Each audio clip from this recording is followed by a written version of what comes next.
Ji, Assalamu alaikum. This is Ali here.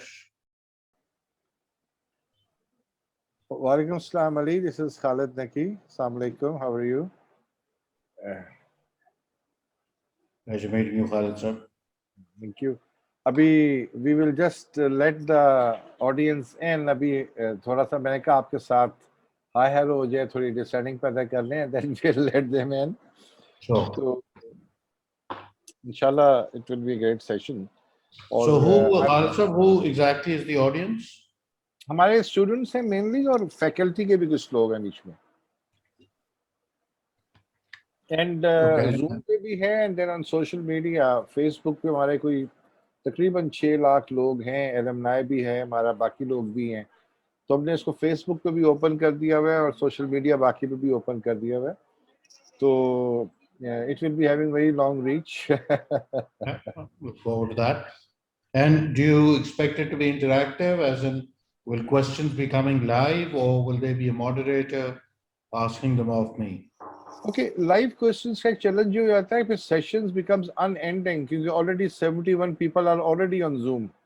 और फिर वो फेसबुक पे भी आने शुरू हो जाते हैं. तो जो क्वेश्चंस आ रहे हैं वो हमने कैप्चर कर लिए हुए हैं बहुत सारे सवालात.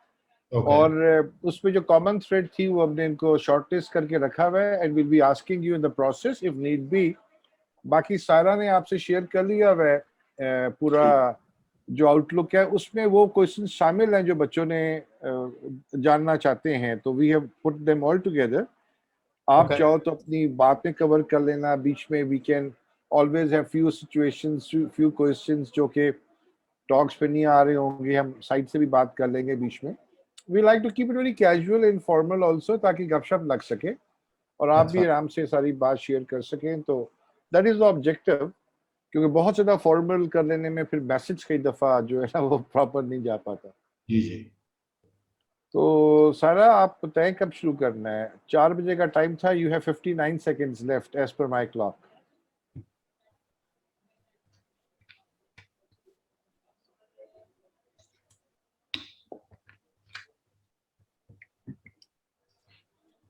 So Jasmine, you take Pepsi, not Coke. We take whatever is whatever I should be taking, neither. But yeah.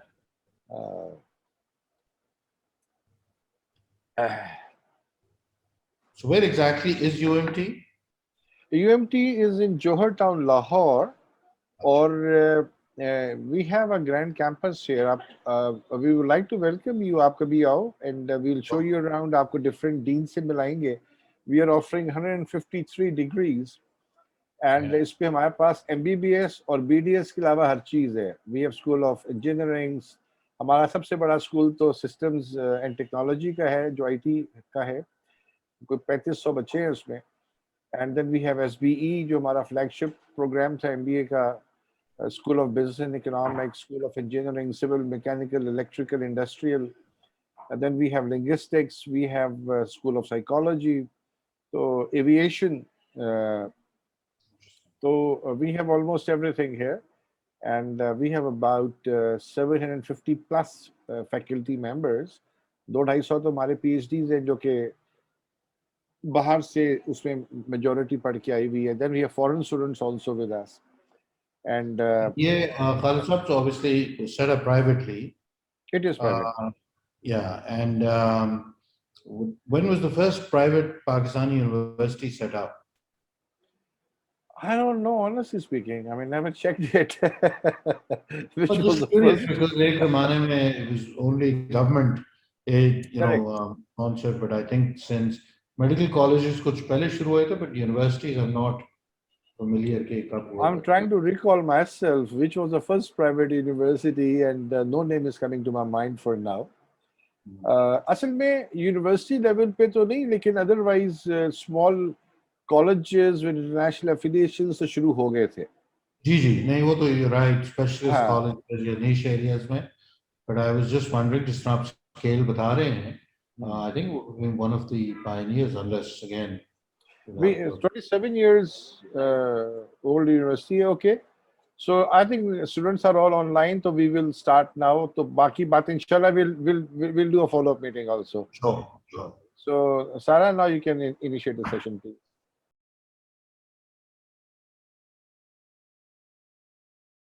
Peace and blessings, everyone. This is me, Zaira Iqbal Khan, Chief Disruption Officer at Innovation Capital Development Forum, ICDF think tank, and I welcome you all to another episode of Future Leaders with Business Leaders, which is brought to you by Office of Corporate Linkages and Placements at UMT.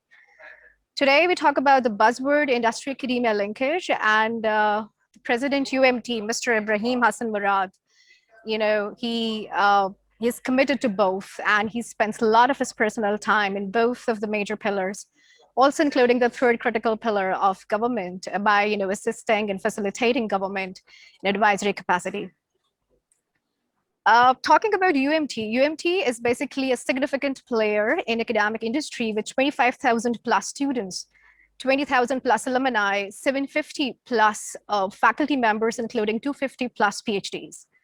Apart from this, UMT is also ranked among the top 500 in the in the QS Asia rankings, and 400 plus in the Word for Societal Impact by the Times Higher Education UK. And this series, Future Leaders with Business Leaders, is a subsidiary project of Innovation Capital Development Forum, ICDF, a think tank, which was developed to create collective intellectual and social measurable impact. This think tank aims to mobilize, the ideas and expertise to highlight the missing links in the national policies, and also to influence the policymaking process pertaining to the pain points and the most pressing challenges faced by the industry in IR 4.0. This series, is basically, as I told you, a subsidiary project of ICDF, and ICDF is run and managed by Office of Corporate Linkages and Placements. And this platform is brought to you by OCLP Digital to connect the future leaders with business leaders through informal chit chat the way we are going to have today, and also so that we can get to know each other better, we can understand each other's expectations, and we can learn from each other. Moving forward, today we will be having a candid talk session with Mr. Ali Nasir, who is Chief Business Officer at Jazz, whereby first I would like to give a brief introduction about the host and moderator, Mr. Khalid Naqi. Mr. Khalid Naqi is Director of Office of Corporate Linkages and Placements. He's also serving as Chief Transformation Officer at Innovation Capital Development Forum, ICDF think tank. He has more than 30 years of multi-asset classes corporate experience in Pakistan and overseas. Currently, he's aggressively engaged in industry academia linkage with multiple initiatives of significance and consequence. I hope that by the end of the session, audience will be able to take a lot of food for thought for themselves. So before getting into the conversation with Mr. Ali Nasir, I would like to give a brief introduction about him as well. Ali is a dedicated young philanthropist and a social entrepreneur. He's firmly committed to youth development to provide professional opportunities to the youngsters of Pakistan for a powerful future ahead. He has steered global billion-dollar companies to success within challenging regulatory and corporate environments. Presently, with Pakistan's largest corporate tech and digital company called Jazz, Ali Nasir brings strategic decisions, crisis management expertise, and government leadership linkage to the company's growth trajectory. With over 25 years of diverse executive experience with both government and private sector giants, he has niche expertise in emerging market growth and has a powerful track record of delivery, specifically in Asia Pacific. Talking about Jazz, Jazz is Pakistan's leading telecom service provider, spearheading service excellence and product innovation in the country. With a subscriber base of about 68 million and a legacy of more than 25 years, Jazz maintains market leadership through cutting-edge integrated technology, the strongest brands, and the largest portfolio of value-added service in the industry. Today's theme of Future Leaders with Business Leaders is imagining digital future of Pakistan, which has been devised in the vision of the President UMT, Mr. Ibrahim Hassan Murad. And now I would like to hand over the session to Mr. Khalid Naqi. He will take it from there. Thank you. Thank you, Sarah. Thank you for the nice detailed introduction. And audience should know whom they are listening to, ताकि उसकी credibility भी आ जाती है और उसमें appetite to learn also comes up, because what Mr. Ali Nasir has to say, we are very seriously looking at hearing his views and thoughts. So Ali, Assalamu alaikum, and thank you very much for coming on board on this session. As you know, that the topic is imagining digital future of Pakistan. So we have entered in the digital age, and COVID has really made it a high-speed scenario for everybody. So Yahape, we would like to have your thoughts and talks on the current status of digital Pakistan and how you see it unfolding in next 5 to 10 years time frame. This is where I would like to start, and then we'll go to the supplementary questions. Sure. Please. Khalid, first of all, thank you. And I think I need to hire Sarah at Jazz because she made me look much better than I am on paper. So my gratitude for that. It's a pleasure to be here, Khalid and Sarah, and of course, the audience, students, alumni, teachers of UMT. I'm sorry I'm not that familiar with UMT, but Khalid Sahab has proposed to set that right whenever I next visit Lahore. So I just, Khalid, want to be clear, do I need to speak in English only? Is it bilingual? What's the bilingual and language of your choice, no problem. Okay. Urdu or bilingual always carries more meaning for a general audience. I just wanted to be clear. I mean, I'm comfortable in both, but we'll try and keep it as simple as possible. So I think not a reflection of what UMT is trying to do, but even the title, I think, is slightly misplaced, because imagining is something that you do, which is in the future. And honestly, digital Pakistan's digital future has already happened, or should have happened if it's not happened that well. So I think my starting off point is that digitalization is something that should have happened yesterday. And the fact that we're still talking about imagining it probably means we haven't done a great job of it. Now, there are very good reasons why that is the case. And I'm sure Kiyam Aista during the course of the conversation hit on a few of them. But let me just set out our position at Jazz very clearly, which is that this is not an option. Organizations that truly want to survive in the future need to incorporate digitalization. And I choose my word carefully because a lot of people assume, or Pakistan में बहुत ज़्यादा है कि जी अगर आपने document scan कर दिए हैं और कंप्यूटर सिस्टम लगा दिया है तो आप डिजिटल हो गए. That's probably the first phase, which we like to refer to at Jazz as digitization, meaning that your systems are online. Digitalization, to my mind, is the art and the science when we start to analyze the data that we are generating given our digital livelihoods today, and are then able, using technology, to chalk out a more progressive, more prosperous future for us. So getting a state-of-the-art computer system and running your systems on that, whatever they may be in whichever sector, is not digitalization. It's the ability to then use that data lake that you're generating, to use the simplicity and efficiency in your processes to really take that forward. And Jazz, as Sarah mentioned, we were known as the biggest telecom operator, and now we would like to be considered as the biggest tech player in Pakistan, because with a 70 million customer subscriber base reach, we're generating close to 2 billion data transactions a day. And that, I'm not sure what Nadra does, but that would probably put Jazz right up there as one of the most data-rich organizations in the country. And our endeavor over the next months and years is, and we've started on this journey only a couple of years ago, is to try and harvest that data to improve, first of all, services for our subscribers. That's kind of the main purpose. But then also develop newer models that we can push to our customers and contribute to Pakistan's digital future. So Khalid, I'll leave it at that. I'm sure that many more questions are going to come up.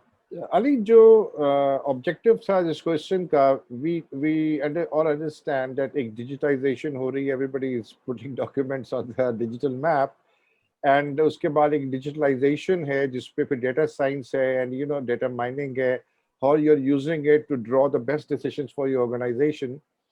हमारा जो outlook है इस वक्त जिसपे because Jazz is basically एक it was a mobile operator, वहाँ से फिर ये data की तरफ move कर गया, and because of the change in consumer behavior, change in technologies, because WhatsApp आ गया, पहले SMS आया था, telephony dropped, WhatsApp आया, it further dropped, फिर वो video calls, सारा कुछ international calls, revenues dropped, companies in telecom move towards data then, और data का अब आगे of course उसका भी utilization and how to use it, data is a new gold, so how to use it for the benefit of the organization, that is one part. We are looking at, when we are imagining future of digitalization in Pakistan, we are looking at 5G technologies coming in, and उसमें हमें क्या फायदा होगा? Should we go for it? Shouldn't we go for it? If yes, then how should we prepare for that area? और उस पे जो हमारा स्टूडेंट है, जो हमारा अल्टीमेट स्टेक होल्डर है स्टॉक का भी, वो किस तरह का करियर में अपनी तैयारी करे, what he should be good at, so that he can really qualify the top resource for the scenario which is emerging with 5G coming up and lot new applications coming up, और किस तरफ trajectory आप जाते हुए देख रहे हो human consumption of data की, बिकॉज डाटा का भी एक इंफॉर्मेशन एक्सप्लोजन जैसे हुआ, पे डाटा एक्सप्लोजन है, and then you're using data science and machine learning and deep learning and artificial intelligence to put together roadmaps for success. But at the end of the day, हमारा outlook है कि ये भी होता है, it's not the gun, it's man behind the gun.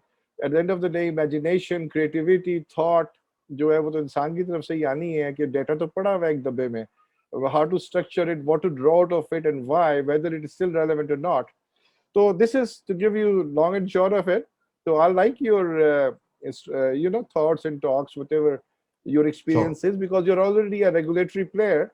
Like, I mean, regulations, RegTech has a serious effect on whatever anybody does. 5G की licensing fee क्या होगी, God knows who is going to pay it, how it is going to happen. तो उस पे एक global thought आपकी चाहिए थी, Ali. So, Khalid, if I knew the answers to all of those questions, I'd be a very rich man today. let me make an attempt. And again, these are not maybe Jazz's official views, because obviously things I've picked up. So let this be Ali Nasir's point of view and not necessarily Jazz's point of view. So I think we've established the fact that digitalization, and I liked how Sarah introduced herself, which is the Chief Disruption Officer. I think what digitalization will do is basically disrupt, okay? And that does put a lot of our young students, I'm sure the audience today, I'm a parent of a 20-year-old and a 17-year-old, and my wife expects कि आपने इतनी तरक्की की है, इतनी यूनिवर्सिटियों से पढ़ा है, तो बच्चों को बताएं कि उन्हें जिंदगी में क्या करना है. And my answer is, unfortunately, my knowledge is useless for this generation. The fact of the matter is that according to the World Economic Forum, in the next 2 to 3 years, 75 million jobs that exist today will cease to exist. That's the bad news, right? So all UMT graduates thinking, why am I putting all this money and effort in doing that? I think the good news is that while 75 million jobs are probably not going to exist, about 140, so double that amount, million new jobs will be created. Just to give you one small example, 4 years ago, Jazz had 0 data scientists. Today, we have a team of 70. And I think some of the programs, I don't know whether UMT has a specific program in data science, but we are now actually going into universities and then picking up students before they even graduate, because that's our need. So disruptions ज़रूर आ रही है. I think Saira mentioned in a brief to me that, how do we train our students to live in the times of VUCA? And I think that's a great question, because obviously the vulnerability, the uncertainty, the ambiguity, it's there, and we have to cope with it. So I think the best education that you can get right now is which allows you to be agile, which allows you to not necessarily develop an expertise, even though if you have a passion for something, I think by all means, aap usko push kare. My own personal view, Khalid, to your question, what should young men and women do today? And again, I'm not a subject matter specialist. What I've read and picked up is that there's artificial intelligence which is growing by leaps and bounds. The ability of our systems to generate data into AI is unprecedented, and then it now hits us in every walk of life. There's obviously human intelligence, which has existed for millennia and will continue to exist. So it's not as if artificial intelligence is taking over. जो बहुत से लोग ये doomsday scenario कहते हैं या singularity का concept कि there will be one day a computer that will be smarter than a human being. And that may well be the case. I think we probably crossed that a few years ago. The difference is that for the world's continued future, both artificial intelligence and human intelligence needs to exist. Because as you said, वो data जो generate हो रही होगी, उसका इस्तेमाल is not a science, it's an art and a science. And honestly, my advice to young people who are coming into the job market is focus on those areas, those specializations, those subject matters that bridge that gap between human and artificial intelligence. And there are plenty of subjects in the arts and sciences that do that. Those, I think, will continue to be relevant. The boundary might shift between artificial and human, but that boundary will always exist. And I think the advice that I give to my children and the advice that I'll give to my audience today is pursue your passions. There will be always jobs for people who are passionate and creative. मेरे parents की generation में designate कर दिया जाता था, ये मेरा बेटा डॉक्टर बनेगा, ये बेटी टीचर बनेगी, ये बेटा फौज में जाएगा या ब्यूरोक्रेट बनेगा, at the ages of like 5, 6, and 7, just because that's what the parents wished for the children to be. I think that is no longer the case. We have a lot of options. You have a lot of information, and you need to start making up your mind what really gets you excited. Digitalization is just a process.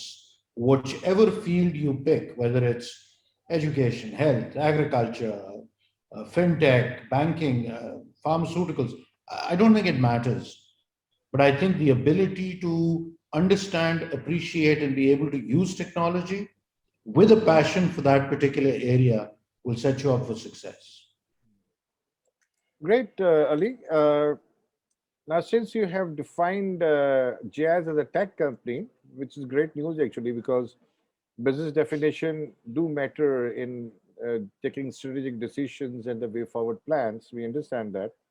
As a tech company, आप क्या देखते हो कि what next for Jazz, if I may ask, from telephony to SMS to data, and then data के बाद, what next do you foresee? And I will tell you why I'm asking this question later. Sorry. So Khalid, maybe if I could not respond as Jazz, but maybe take a discussion a couple of notches higher and just say that a progressive company in Pakistan, how do we see what's happening and what do we need to do more? Because I think hum sabka will agree the common goal is to make Pakistan a stronger country, right? A more progressive country. So, and of course, Jazz is part of that equation as well. Honestly, again, I think Pakistan hasn't done a great job, and all of us are to blame. It's not the government or the public sector or the policymakers or parliament.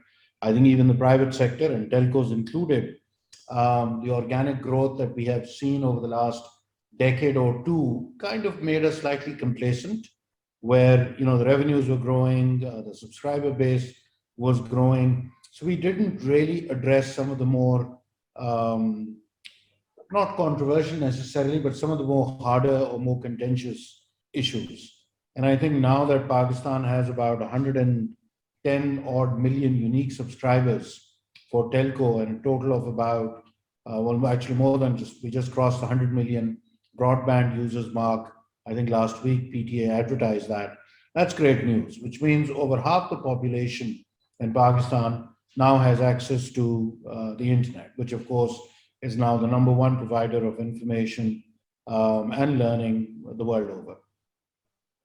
I think the future, to my mind, is very clear that all the people in this this area, in this endeavor, need to organize a much more enabling environment.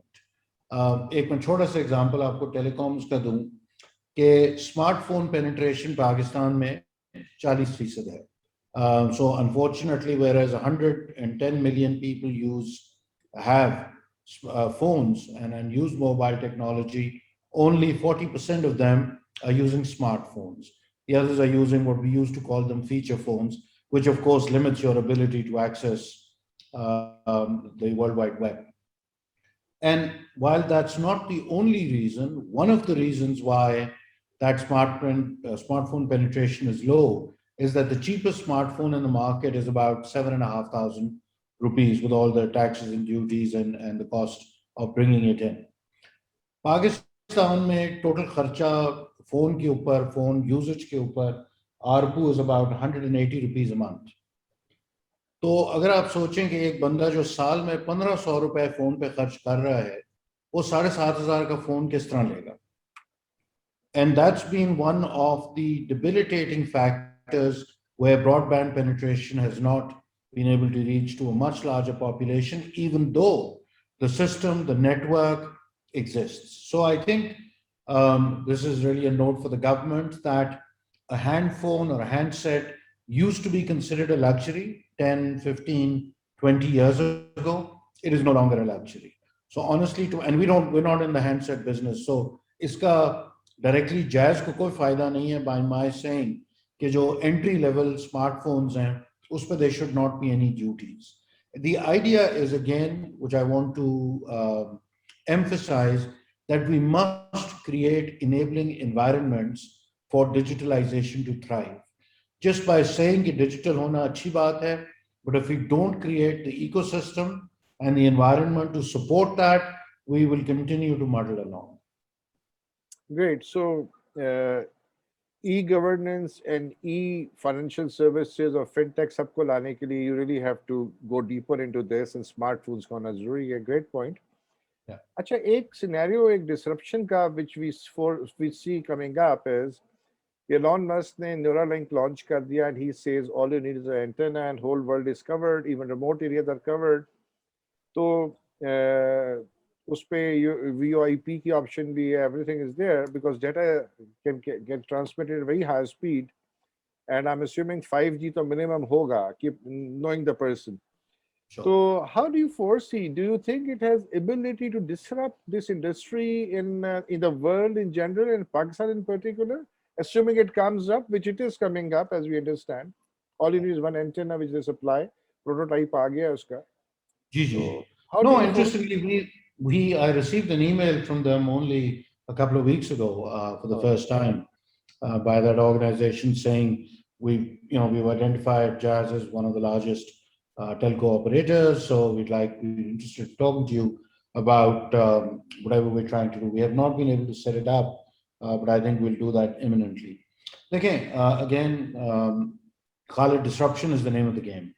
You cannot have digitalization without disruption. And if we claim to be a technology or a progressive company, then you have to embrace disruption. You can't shy away from that and say, yaar, acha, is cheez ko ye succeed nahi hone dena, varna hamara dal roti jo hai wo mari jayegi, right? And that's exactly the differentiator between the organization of yesteryears, who had a business model and then tried to protect that business model and were reasonably successful. Companies like GE probably protected the business model for about 100 years. In the age of digitalization, that's no longer an option. And if you choose not to embrace disruption and not to improve your game to be able to compete with the best, and your playing field is no longer Pakistan anymore, please. That's another point that we should make. Digitalization now makes the whole world a level playing field. And you will have to compete with the likes of the Elon Musks and the Teslas of the world and not compete with Toyota, Honda, and Hyundai or Suzuki, because I'm talking about the car manufacturing industry, because that opportunity is now there. Specifically with regard to Mr. Musk's Star, whatever it's called, Starlight or Starbright. Neuralink, yeah. Yeah. I think it's an interesting concept. I don't necessarily see that as a problem for the, again, telco slash tech sector. And the reason being that the part that he is saying that he's going to control is the part that we want to move away from anyways. Jazz ke 14,000 towers in, where we mount our radio transmitters and deliver our services. If he casts a web over Pakistan that allows me to take off my 14,000 towers and I can deliver my services through, hypothetically, his system, I don't have a problem with that, because I can then use and inject that money and improve my game on the digital side rather than the tremendous amount of capex I'm currently spending on building towers in concrete. So again, I don't know too much about the technology to be able to comment and say, whether it's a good or bad thing. But what I will say is that if change is coming, you have to embrace it and figure out position A to deal with it rather than putting your proverbial head in the sand. No, great. My own thought was, because they are like Jazz is in Pakistan, likewise in every country there is one big player, at least if not two, कहीं पे तीन भी हैं. And we have seen कि world का experience क्या हुआ जब वो MVNOs पे चले गए, मोबाइल वर्चुअल नेटवर्क ऑपरेटर्स पे चले गए, एंड लंदन में और यूके में भी हुआ, फिर काफ़ी चीज़ें हुई. तो एलॉन मस्क को पता है कि जैज के पास 68 बिलियन 70 मिलियन सब्सक्राइबर बेस है. All I have to do is to convert them into, I'll be providing them the bandwidth, the backend, and they can still retail. तो वो एक सिनेरियो emerge होता हुआ नजर आता है. Having said that, काफी disruptions के बावजूद भी we foresee. अच्छा अली, moving forward, ये तो थोड़ा सा, I already wanted to have your view as a tech company. अच्छा, now in the age of digitalization, अब cloud है, which is a common factor now, तो सब लोग cloud पे चले जाएंगे, data is available in the space somewhere, and you can draw it wherever you are and you can put it to any of your uses. तो वो तो issue खत्म हो गया. अब लोग आईपीज भी खोल देते हैं. एलॉन मस्क कहता है कोई आईपी नहीं है, जो भी मैंने ईजाद किया सबके लिए जाओ. एंड वी हैव सीन के Apple is making a car. Non conventional लोग आ गए उस इंडस्ट्री में जिसका को पता भी नहीं था, because we have seen one more phenomena in our life times. Things are moving away from hardware and they're moving towards software, including telephony and everything. तो ये भी हम देख रहे हैं. तो एक larger interest of the students जिनको हम रिप्रेजेंट करते हैं, मैं चाहूँगा आप थोड़ी सी हमें थॉट्स दें कि this age of digitalisation, what will happen to MBAs, what will happen to engineers, civil, mechanical, electrical, what will happen to marketeers, what will happen to the students of literature and arts, what will happen to the other domains, the health sciences, सारा कुछ. How do you foresee unfolding? Because health sciences will software and take over eventually. Probably it's happening already. So I'd like to have your thoughts, as Ali Nasir or whatever, if you like, because we like to take advantage of your brains, not your brand, right? Absolutely. So Khalid, again, the view is more personal, and I think Jazz doesn't have a formal view on what the job market is going to look like. But let me explain, and I think I kind of alluded to it earlier.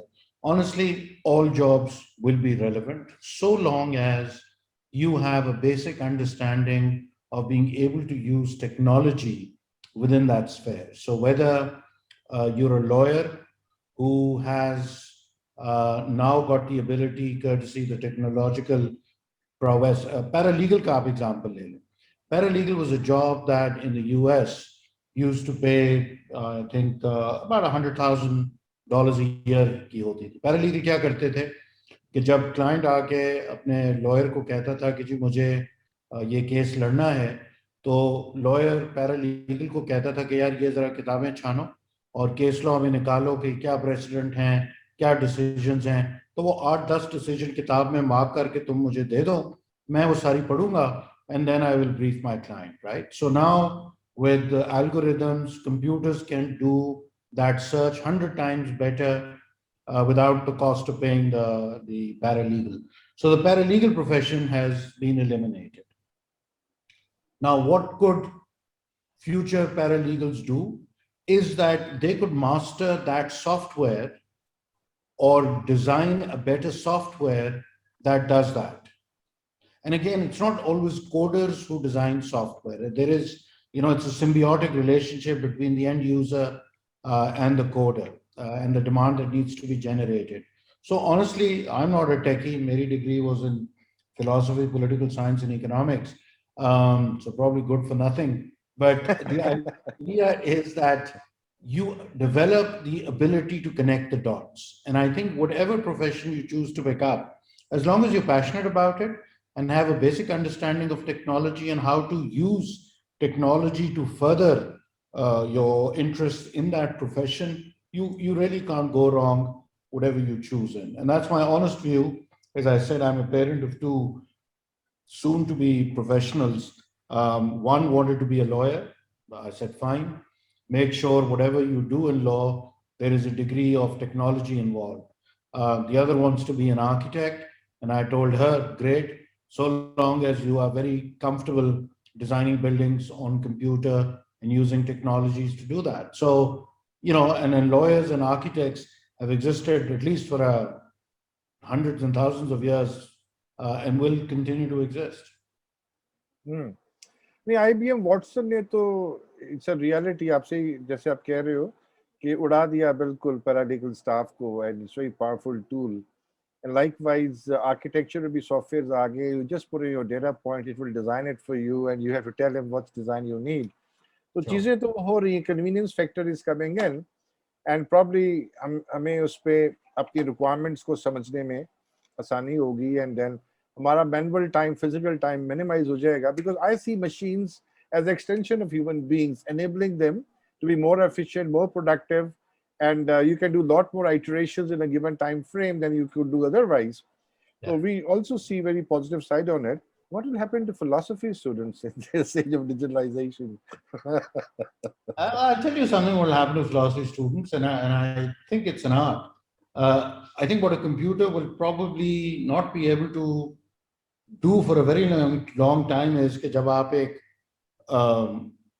Architect ले लें और वो अपने client को एक project pitch कर रहा है और उस प्रोजेक्ट की बॉडी लैंग्वेज और शक्ल से जो फीडबैक मिल रहा है उसको बेस पे रखते हुए suddenly the architect changes their pitch I think computers ये नहीं कर पाएंगे so I think again that human contact and when you mix emotions with insights with perception philosophers will stay relevant, don't worry. यहाँ पे मुझे वो यूफांग की किताब थी ना फ्रेंड्स नॉट मास्टर्स वो याद आ रही है आप अगर कोरिलेट करें without getting into whatever he said just take the caption तो friends not masters the computers and systems will be your friends not masters I absolutely agree. I think unless you decide to be a master. Yeah, doomsday scenario जो है कि they'll take up your life. You're absolutely right. They can if you allow them to.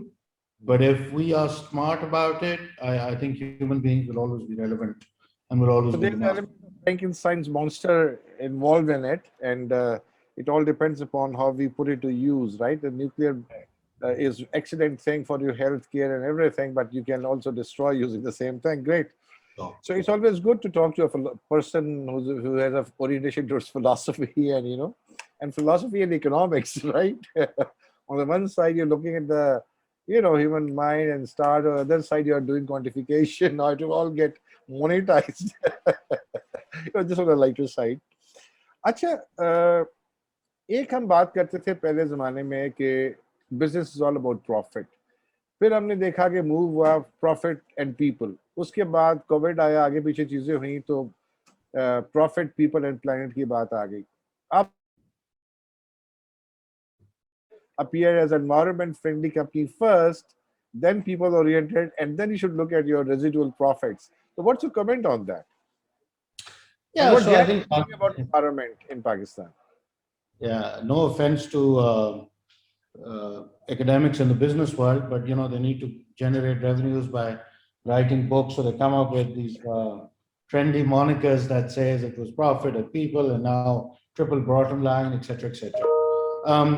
These terms will continue to change and evolve. Newer ones will come in, especially as technology starts to play a bigger role, like we've already discussed. Honestly, again, my own personal perspective of 13 years of public and private sector employment is that people were always number one, will continue to be number one, are number one. Now, whether you can then use KG profit, the greatest business of business is to make money. I think I can't remember who said that. And CSR baby backlash wiki and all. Honestly, it is about the people. Always has been, and the ability to focus the people in the right direction, and that will change from time to time because as the organization evolves, as the external business environment evolves, I think you can't say that your people will be static. So even if you have a good pool of people with great skills in a particular year or a particular decade, chances are, if you want to be a progressive organization, the next decade, either those people will have to unlearn and relearn and reskill themselves, or they'll be made redundant, or the organizations will suffer. So for me, it's always about the people. There are, of course, honorable exceptions in businesses and sectors where the human input is maybe not as important. But when you're talking about general organizations, people always are important. I think what is probably now what defines a successful organization is an organization that's agile. Agility और resilience, ये दो चीजें मैं समझता हूँ. अगर मैं अब एक किताब लिख रहा हूँ on what a successful organization should look like, I would add, with people, I would add agility and resilience, because the speed with which things hit you, you now need to develop not necessarily a thicker skin, but you need to have the systems to survive this onslaught. And on the same side, the positive side, you need to be agile. If you think your business model is working and year on year growth is happening, that's probably the best time to rethink your model, rather than जो पिछले तिहाई में होता था कि जी जब तक ये चल रहा है इसको चलाओ, जब कोई challenge आएगा तो फिर देखेंगे. I think successful organizations need to change from positions of strength, and when the going is good is when they need to review and make sure that they are future proof for the next 3 to 4 years, because I think longer than that is irrelevant, because things will change when you get to those 3 to 5 years substantially. So we can't really plan for the long term. I think Keynes said this, in the long term, we're all dead. I think in the medium term, we're all dead now. So it's really the next 2 to 3 years that organizations need to plan for. And again, there are honorable exceptions, jinki business cycles are much longer, but I'm talking about the bulk of the organizations. Great, Ali. I think it's a great answer. Carrying the same story forward, I would like to understand your outlook on innovation and what innovative practices Jazz is bringing in. It could be innovation, could be in marketing, in your processes, in your production, your technology. What's the outlook of Jazz and Mr. Ali Nasir also on innovation? And because innovation probably will open doors for new career opportunities.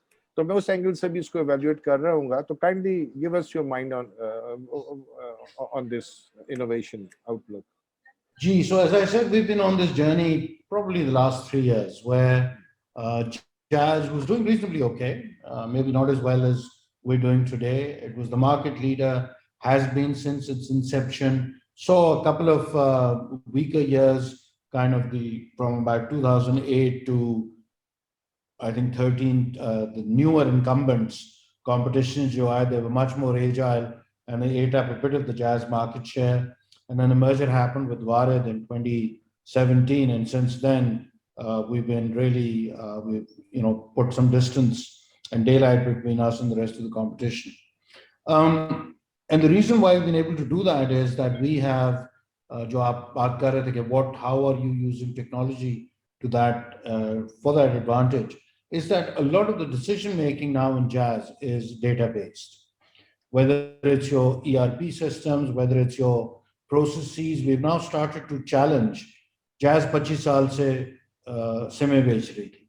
So you will still meet a lot of people in the organization जिनको आप कहें कि यार ये आजकल इस geography में, let's pick Sialkot for no other reason other than that's the word, that's the city that comes to mind, कि सियालकोट में यार पिछले साल तो सेलें बड़ी अच्छी हुई थी, इस साल सेलें अच्छी नहीं जा रही, क्या करें? And a typical jazz manager with a lot of experience would have said, yeah, franchisees को incentivize करें, आप ये करें, आप वो करें, हमको promotion launch करते हैं, हम ये करते हैं, which were all tools that have worked for jazz in the last 2 decades. I think the difference now is that when we are accosted with a problem like that, we start to analyze the data. कि सियालकोट में पिछले साल जब सिमें बिकी तो क्यों बिकी, उस वक्त हमारी क्या प्रमोशन थी, हमने क्या चीज चेंज की जिससे वो सेल्स डिक्लाइन हुई, and those various data points yield insights, and based on those insights we then take a corrective action. So rather than the gut feel, which a lot of managers with experience like to do that, and I think the perfect combination is somewhere in between. It's not कि experience की कोई जगह नहीं है, always is. But that gut feel needs always now to be challenged, and that's what we've started to do at Jazz, is by data. And then have that discussion. And by the way, data can be overruled. It's not like a data नहीं है, कह दिया तो जी ये हरफे आखिर है और अब आपका 20 साल का experience is down the drain. So I think it's a combination of the two, but I can certainly tell you that we now at Jazz, when we take decisions, we challenge them with data first before we form a view on how to proceed further. And that happens in processes, that happens in sales channel activities, that happens in our financial modeling, etc. So that would be the single biggest change, but I think there are many others also. Actually, I think it's a great answer.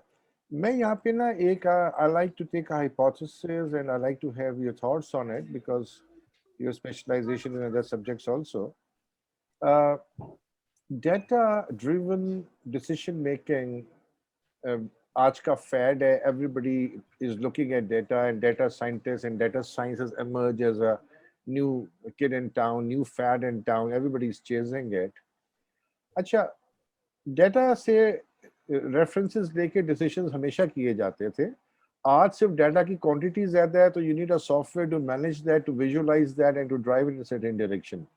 अच्छा, एक जो observation है वो ये है कि your data जिसकी basis पे आप future के decisions कर रहे हो, it is still dependent upon the past historical trends and data available to you. Whereas due to disruption, जो next emerging landscape है of anything, it may have no relevance to the historical data. So that data may take you into terrain, जिसको बोलते हैं controlled flight into terrain. You will hit the ground with a lot of confidence that I'm landing it all right as a pilot. So what are your thoughts on it? आप लोग क्या सोचते हो? Discussions boardroom में होती होंगी कि ये data कल 2000 जैसे अभी World Economic Forum का आपने बताया कि so many jobs will be gone, so many new jobs will come in, and so much is happening around there. तो वो तो जो disruption आ रही है, कंपनियां बंद हो गई, नई आ गई, तो वो तो data आगे उसकी relevance कितनी होगी, and how to make sure that we are not getting into terrain due to the bad data we have. Bad in terms of the quality of reference to the context. नहीं, देखें वो GIGO का concept तो existed 60 years ago, garbage in, garbage out. So data can't in itself solve our problems. But Khalid, I think जो आपने बिल्कुल बहुत अच्छा ये point raise किया कि data is historical and absolutely is. It will predict the future with what has happened in the past. But with the disruption that's happening, you could well argue, which you are, well, why is that relevant? And I think this is where artificial intelligence comes in. Because artificial intelligence and AI then converts that historical data with a certain set of filters that you choose to put around it into predictive modeling. And that's that ability which जो आप कह रहे थे ना, तो accountants 50 साल से balance sheets देख के बता रहे थे कि जी इस साल कंपनी का काम अच्छा होगा या नहीं अच्छा होगा, या अच्छा करना है तो आपको कॉस्ट इतनी काटनी पड़ेगी, रेवेन्यू इतना बढ़ाना पड़ेगा. But that is what I would call static data. I think now powered by AI, that data now takes a life of its own.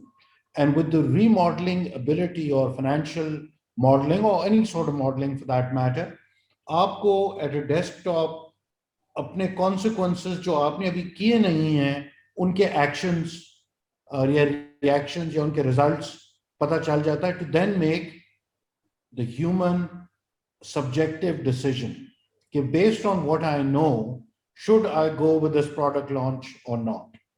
And that is not based on कि हमने पिछले 40 साल में जितनी product launches की उनमें से 10 successful हुई तो अब मैं अगर 10 करूंगा तो उनमें से सिर्फ एक successful होगी, correct? That's what normal data will yield. So honestly, and I'm a digital immigrant. I'm not a digital native. मैं जब email, I was at university when we first got email, and I didn't have my first computer till I was, I think, 21.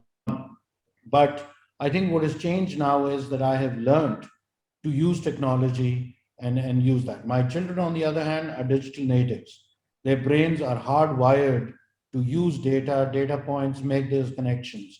And I think a lot of the audience today will feel the same way. So in some senses, they are already being equipped by nature to deal with this disruptive world. Whereas, Khalid, you look much younger than I am, but I would guess that you're also a digital immigrant and we struggle. So I think these kids are fortunate and unfortunate. Fortunate in the sense that they are being equipped with the right tools, and I think slightly unfortunate, and again, perspective ki baat hai, because I think the disruption that they will experience in their lifetime is 10x more than what you and I feel, and maybe 100x more than what our parents felt. And that makes it an exciting space, but also a very overwhelming space. Great, Eddie. It was great talking to you. Just one last question, and then I will hand over the session to Ms. Saira. Your students have questions हैं वो आपसे वो करना चाहेंगी.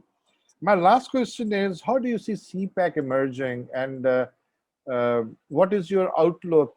Let's make a global thing because I understand the sensitivity. So what is your outlook on CPAC? Let's put it that way. With reference to telecom industry in Pakistan. Sure. Dekhen, CPEC is a very powerful economic booster. It's probably the biggest economic package that has been launched in Pakistan ever since I can remember. And as I told you, I'm a student of economics and politics, and I happen to be a bureaucrat for over a decade as well. So I've sat on the other side of the desk as well. So, other than the 5-year plans that came very early on under the Ayub administration, this is the biggest economic activity package that is going on. There are connotations to it. My personal view is that CPEC can be a wonderful opportunity, but unfortunately, I do not think Pakistan has leveraged that opportunity enough. And I say that because I happened to be in Gwadar about 3 weeks ago. And the reason why I went to Gwadar was I went there maybe 20 years ago, where it was a fishing village, and I wanted to go this time to really see what the hype and hubris about CPEC was all about. So we actually drove from Karachi on the Makran Coastal Highway all the way to Gwadar. Stunning, stunning drive.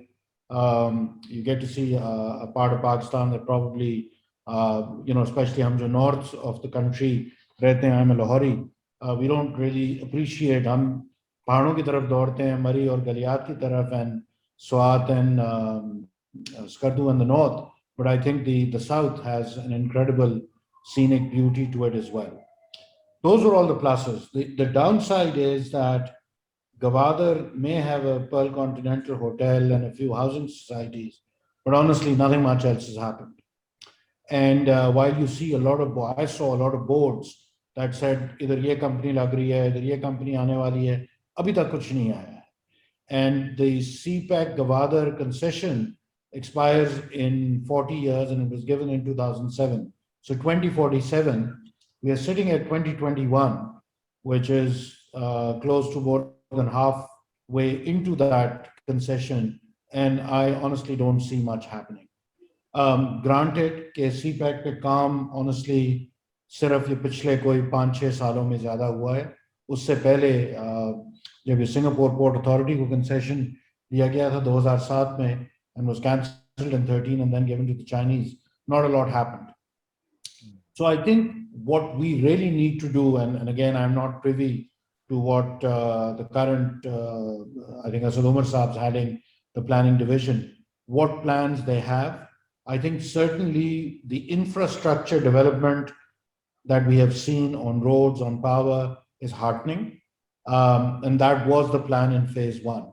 Phase two is now the critical bit where the economic engine starts to fire and manufacturing facilities start to come up. If I put my economics hat on, I don't have enough confidence that Pakistani businessmen and Pakistani businesses are doing enough to leverage that opportunity. I think that is probably an area we need to improve our game on. CPEC will bring in advantages so long as we can leverage them. Otherwise, it will just be another corridor. जिस तरह आपने शुरू में कहा ना कि jazz Telco था और टेलको पे पैसा सारे ये OTTs जिन्हें हम कहते हैं फेसबुक और गूगल वो सारे बना गए without paying me anything. So Google has never paid Jazz any money and yet uses my network to make money.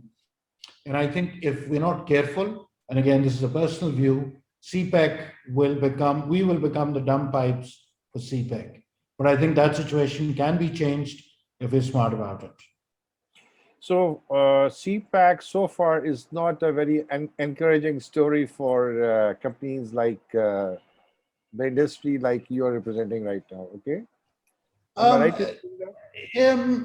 Probably a little harsh. I think again, CPEC के आने से जो infrastructure develop हुआ है उससे economic activity बढ़ेगी. Economic activity बढ़ेगी तो companies like Jazz that provide connectivity services will improve, right? It hasn't happened yet. That I think you're fair in calling, but I don't think nothing will happen for us.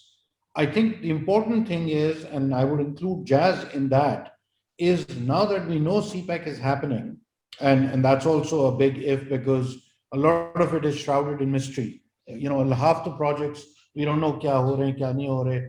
Public visibility is not as good as we would like. But let's assume that information is available in the public domain.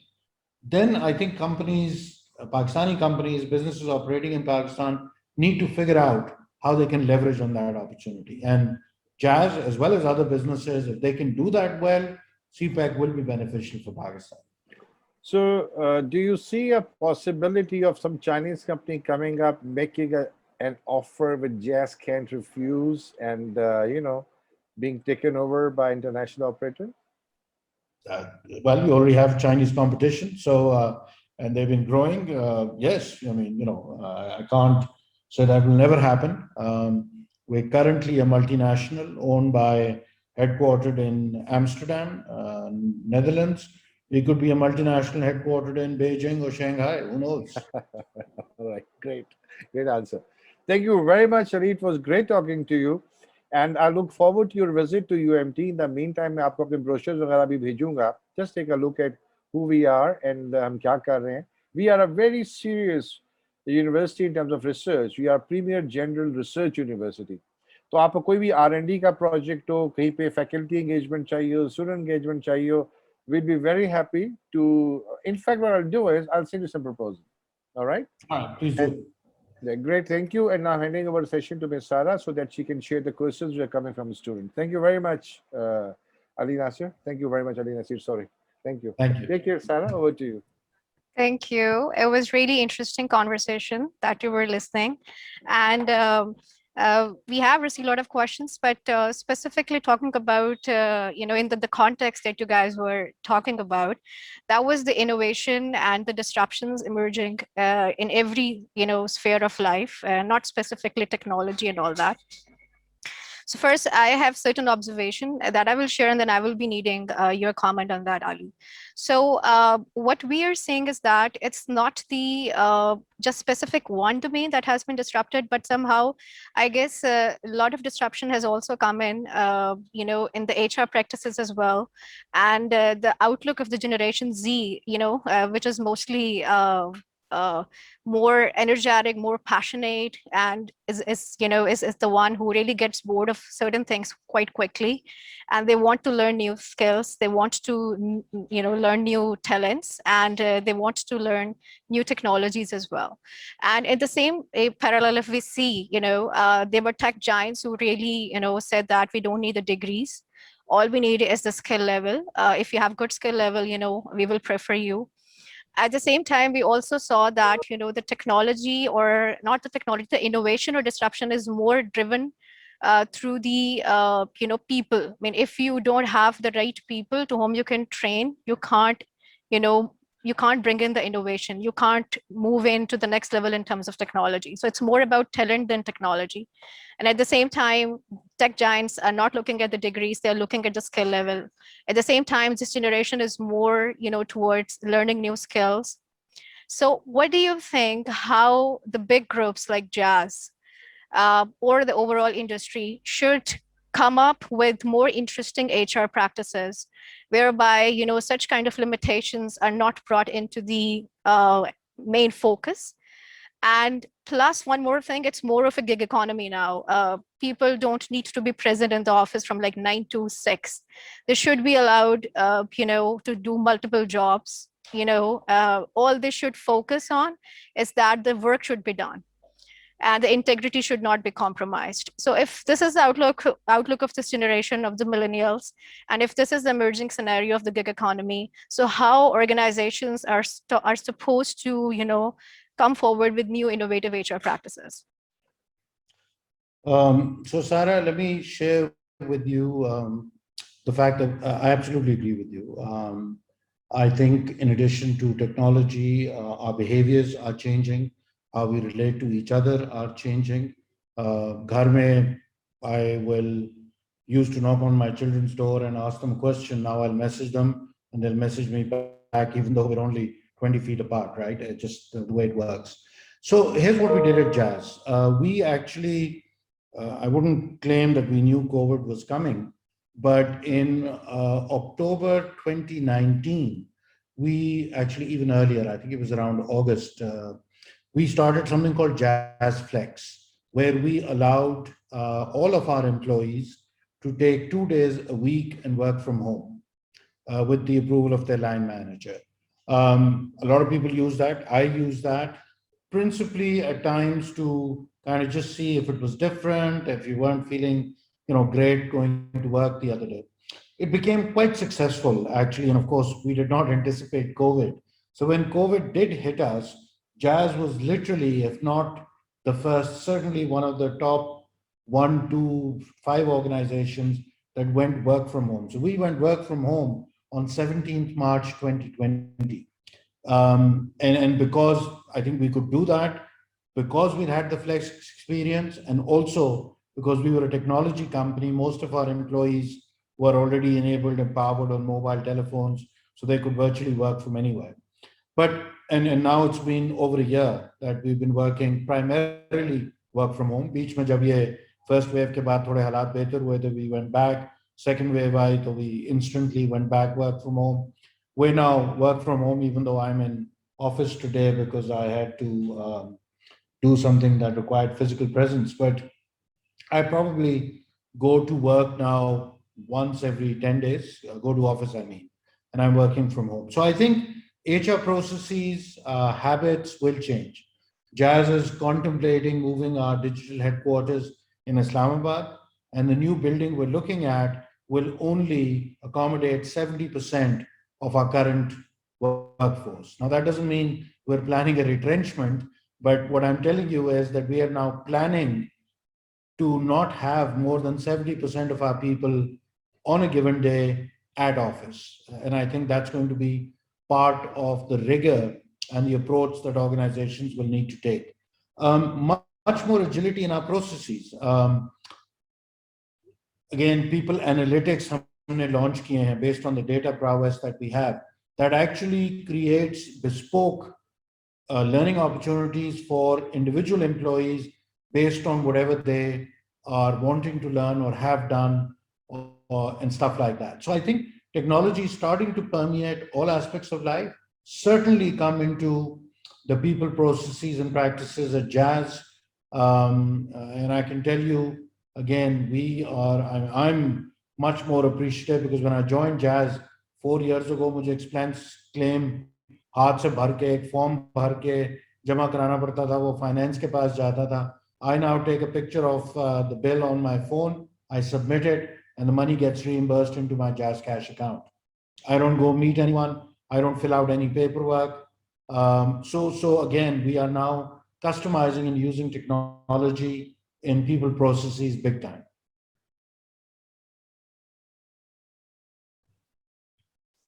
That's great. That's pretty impressive. Khalid Saab, few questions have been forwarded to you as well. Sorry, just on that, hate to be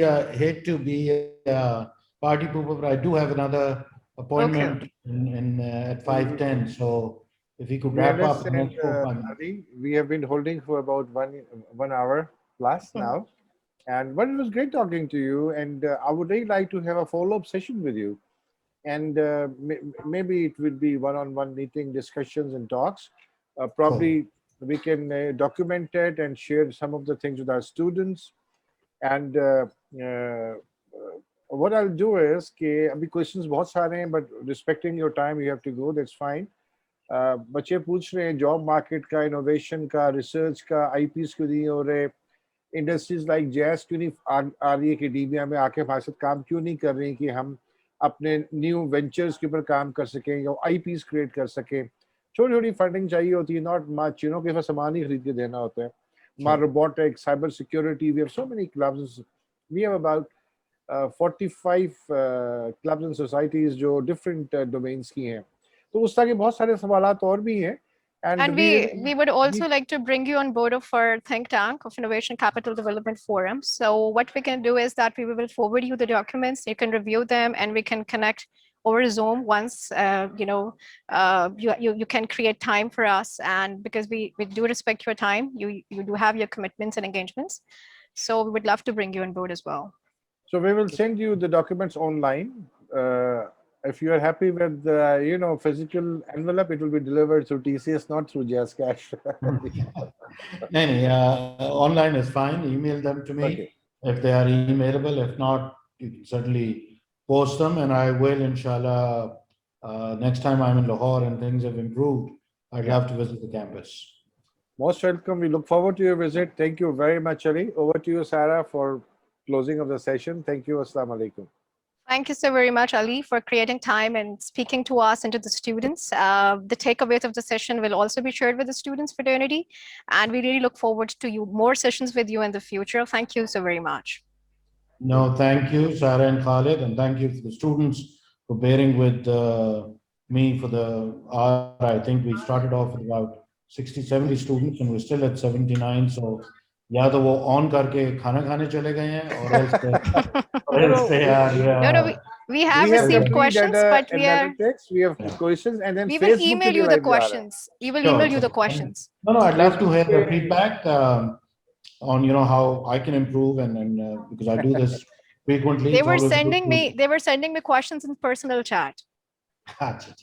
No, what I meant was happy to answer those questions if I can, and I'd love to hear the feedback from the audience as well on what more I could have talked about, or if they have a different view to what I articulated. Happy to be challenged. Great. Thank you. Thank you. Thank you very much. Assalamu alaikum. Thank you.